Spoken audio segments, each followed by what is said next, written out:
বীরভূমের মল্লারপুরের ধরণী সমাধি স্মৃতি প্রাথমিক বিদ্যালয়ে নবীনদের হাত ধরে প্রবীণদের বরণ ও স্মৃতিচারণ এর উদ্দেশ্যে শিক্ষা সংস্কৃতি ও মিলন মেলার উদ্বোধনী অনুষ্ঠানে প্রধান অতিথি হিসেবে উপস্থিত ছিলেন বীরভূম জেলার তৃণমূল কংগ্রেসের সভাপতি অনুব্রত মণ্ডল। কাজে লাগে। এছাড়া আমরা মৌমাছি থেকে মধু পাবো, মধু থেকে অনেক ওষুধ তৈরি হয়। তাছাড়া পরাগ মিলনে মৌমাছি সাহায্য করবে। এটা গ্রিন হাউস গ্যাসের দ্বারা তৈরি।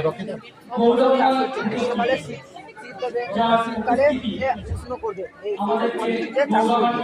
তাছাড়া আমাদের এখানে এছাড়া উপস্থিত ছিলেন পশ্চিমবঙ্গ বিধানসভার deputy speaker doctor Ashis Bandyopadhyay, মন্ত্রী চন্দনা সিনহা, সাংসদ অসিত মাল, জেলা শাসক বিধান রায় সহ আরও অন্যান্য ব্যক্তিবর্গ। এই অনুষ্ঠানে স্কুলের কচিকাচারা বিভিন্ন ধরনের প্রদর্শনীর আয়োজন করেন ও প্রত্যেকটা প্রদর্শনীর বিষয়বস্তু নিজের হাতে তৈরি করেন ছোট কচিকাচারা। পাশাপাশি আয়োজন করা হয় বিভিন্ন ধরনের সাংস্কৃতিক অনুষ্ঠানের।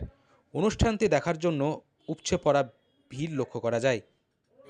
আমি এখানকার মানুষকে বলবো যে আজকের প্রোগ্রাম যারা করলেন, যারা এখানে আছেন পরিচালনাতে, সবাইকে আমার ধন্যবাদ আমি জানাই। এখানকার মল্লারপুর মানুষকে আমি ধন্যবাদ জানাই। সুন্দর পরিবেশ, এইগুলো এখনো গ্রামগঞ্জে আছে, টাউনে কিন্তু আস্তে আস্তে পরিবেশগুলো নষ্ট হয়ে যাচ্ছে। যেমন খেলাধুলো গ্রামে আছে, প্রত্যেকটি গ্রামে খেলাধুলো আছে।